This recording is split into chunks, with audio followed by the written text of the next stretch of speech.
Yo, this is a motherfucker who needs no introduction. You are watching Breaking Records Radio. I'm in total agreement. I feel like your career is so vast, but I feel like most people are kind of just aware of Wolf in Sheep's Clothing and nonfiction, Right. and they haven't taken the time to explore. Like from the Black Pool of Genius, I think it was like my favorite record that came out that year. It was so good. Like the cut that you ended up doing with Jean Grey, the Party Tonight was fantastic. Right. Splash, the intro, everything. It was such a sonic good vibe all the way through. And it played well. It was a good record from start to finish, and it was one of those mood records that you could throw on when you wanted that vibe. I've loved the material that you put out over the last few years, which I guess kind of transitions to this Dilla project. Can you explain exactly what the Dilla project is and how you ended up gaining access to these instrumentals, and if it's like unreleased instrumentals? Like what's the whole deal with this new Dilla project? Okay, well, it's really the coolest story to me. The year before last, let me preface this. I did not have the relationship with Dilla that everyone else in the Native Tongues had. I met Dilla in passing. We were not buddies, like there definitely was, I think just a mutual respect in us meeting, but it was just in passing. It wasn't like, like this wasn't my dude. I didn't have his number. We didn't have this relationship that, in my opinion, even warranted. Yeah, right. Or even Dilla, like he's done, extensive stuff with Dilla and just had, but I didn't have that relationship at all. So the year before last, doing I might have been in Chicago and I'm doing a show and cats like, yo, you want to meet Dilla's mom? And just out of respect, I'm like, hell yeah. You know what I'm saying? Like, please bring her back. You know what I'm saying? Bring her backstage. She comes back with her husband. Just out of respect, it's very nice to meet you, this and the other, yeah. Hope you enjoyed the show, just talking. And, very nice lady, very nice to meet her and her husband. Her husband actually knew some of my people in Carolina, knew my mom. I'm like, you're lying, like crazy, you know what I'm saying? So cool, pleasure to meet you guys. And that was it. Maybe a month or two later, I had a benefit in Puerto Rico. I'm rocking, and I look to stage right, and who's standing there? Dilla's mom and her husband. So I'm like, wow, you know what I'm saying? So after the show, I go directly to them, talking to them, and it turns out they had a house in Puerto Rico. And now, mind you, there's an after party and all of this other stuff, but they're going to their house, and they invite me over. They're like, look, going back to the house, Mom's gonna cook. I got a couple of DJs coming by. They got some speakers in the yard. They're just gonna be spinning. If you want to come, come over. So I dead the after party, and I go hang out with them. And I'm in the kitchen while Mom's just cooking, and we're talking. She's telling me about her son and this, that, and the other, yeah, and talking to Tone, and like we really had the most amazing night. My dude DJ Strike was with me, you know what I'm saying, and we had a great evening, just really kicking it on a family and hip hop and food note. And at the end of the night, they kind of let me know that they had gotten back a lot of the rights of Dilla's catalog under the umbrella of the estate. And like they had a ton of music that they were looking to do different things with. And they asked me would I be interested in putting a project together from these personal folders. Now, like I said, I didn't have this personal relationship with Dilla, and I really, definitely was a fan of his work, but wasn't as entrenched in it as I am now at that point, and really, only kind of really knew the bulk of the stuff he had done for the natives and, a few joints here and there, but more internal stuff. So like I'm realizing, like with this offer, like, of course I'm like, thank you. And yes, I would love this. But I'm also realizing like, yo, I got to do my homework. Like, there's a ton of things that they're going to let me hear. I don't know who's done what. I don't know if this track I might like was Slum Village track or, so I just start listening to everything. I just start, online. I just start listening to every interview.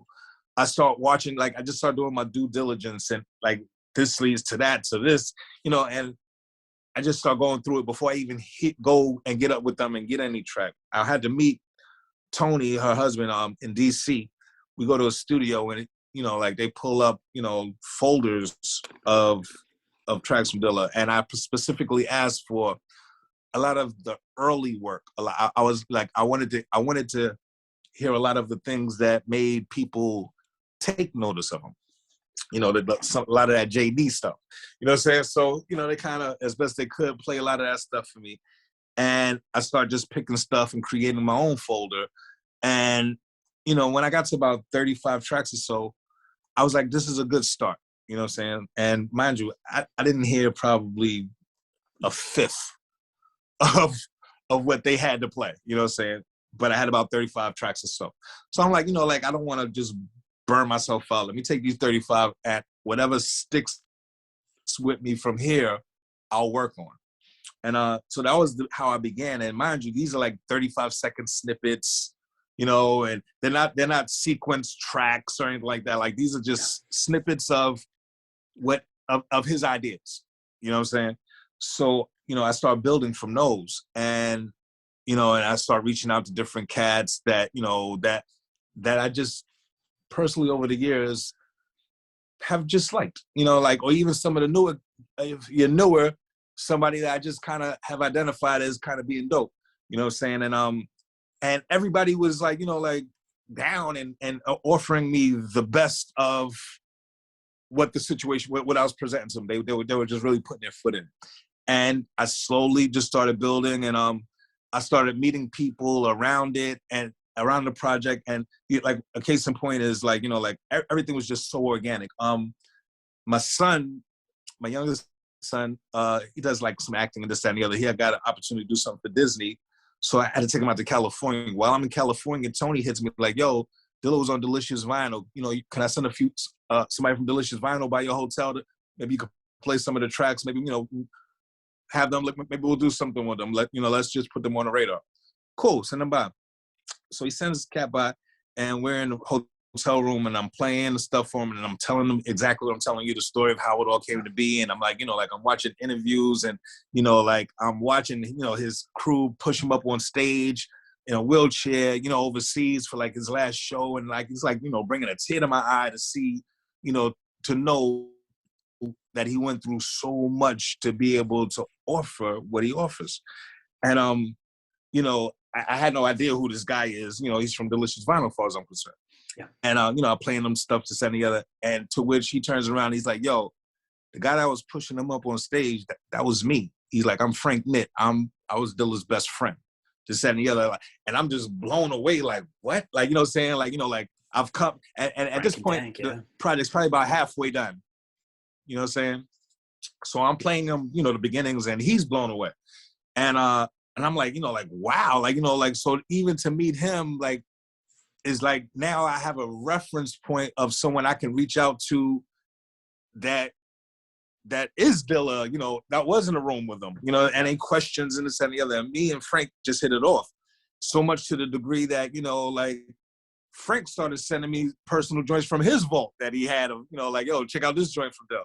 You know what I'm saying? So, you know, so some of the songs are stuff that I'm pretty sure no one's heard. Okay. But some of the stuff, like I said, in me picking, I didn't know what lied where. So I might have picked out a lesser known track that someone did do something to, sure, but they didn't do it to the degree that of what I'm about to do with it. And my whole mindset was, if someone didn't do whatever they did with it to the degree that I've heard it, then they haven't done nothing with it yet. You know what I'm saying? So I think there's a couple of those tracks that do exist. Matter of fact, I know there are, because there's a couple that I've had to rework since completing the album. There's like a couple of tracks that I kind of have a couple of surprises that had to be flipped. But just a couple. And, you know, most of the project is, you know, very much something that you might maybe have heard, maybe, but some of it is definitely some stuff that you've never heard. And it's really special. Like I've got a mixed version of the entire album. And one of the things that also happened in the making of it was the company that shot Chi Ali's documentary reached out to me, and like I said, very organically, asked would I be interested in them helping me create a mini documentary about the making of this. Yeah. So all of that's been happening as well in the making of this project, and I've seen the sizzler of what that's going to be, and that's equally amazing. So it's like, you know, like right now I'm in a place where I'm just trying to finish up the mini doc and revamp a couple of songs, master, maybe add some cuts, and you know, like I'm trying to release this project with a nice couple of months setup this summer. You know what I'm saying? I'm hoping that March sees the documentary in the can and the newly revamped album in the can, and I can kind of promote April and May and maybe drop in June. Man, it's fantastic. I love the story. I love just the idea of you not being accustomed to this material and having to go through and put in the effort yourself and learn the material and fall in love with the material as you're going through it. And as you said, do your due diligence. I think that would be an excellent name for the album. Due diligence. Due diligence. Yeah, right. DnD, right. works. But yeah, man, it's. But maybe the next one, because I'd like to do another one. To be honest, with like even the way this is set up, I'd like for it to be bookends, and maybe the next one do due diligence. That sounds pretty cool. Man, I can't wait to hear the new material. As I said, I'm a longtime fan, and I can't thank you enough for taking the time to speak to me here today. Where can people find you, social media wise? Where can people stay in touch with new material? Well, definitely, I'm on IG at Black Sheep Dres, and I'm on Twitter at Dres Black Sheep. And I would love for everyone to slide by my website, poolofgenius.com, where you can grab any of the products that we've talked about today, the independent albums, the Evertan album. You can also get some merchandise, and there's pretty much a plethora of videos that you've probably never seen available for you to watch at poolofgenius.com.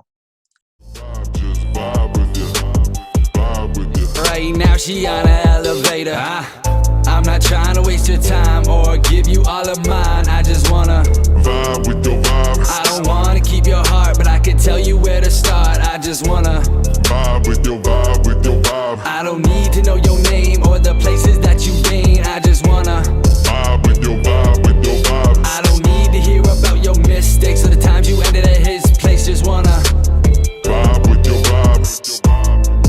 Just vibe with your vibe with your vibe. Just vibe with your vibe with your vibe. Just vibe with your vibe with your vibe with your. I got some things in my past that I wouldn't care to reenact. Broke some hearts that I can't take back. I wasn't.